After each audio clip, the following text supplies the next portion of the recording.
TikTok, hindi mabasta-basta. Gumamit ay sobrang dami na.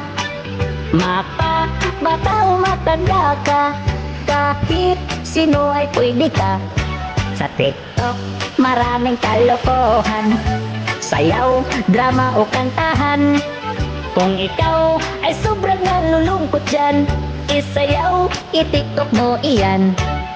Sa TikTok, hindi lamang lahat kasiyahan, pwede din itong gawin mong pagkakakitaan. Pag ika'y nag-add to shop o nag-affiliate, o di kaya nag-live at may nagbigay ng gift. Kaya, what are you waiting for? Hindi laban sa hirap ng buhay.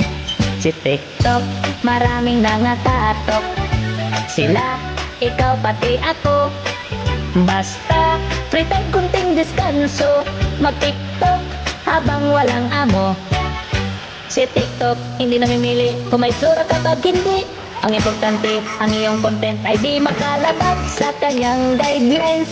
Para iwas warning, para iwas banning, para iwas crying. Pagkat si TikTok ay stricto sa mga lumalabag nito.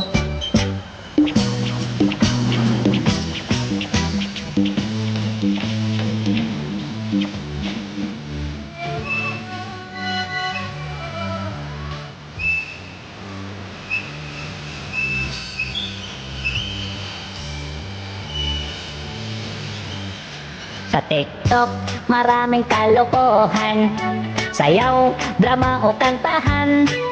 Kung ikaw ay sobrang nalulungkot dyan, isayaw, i-TikTok mo iyan.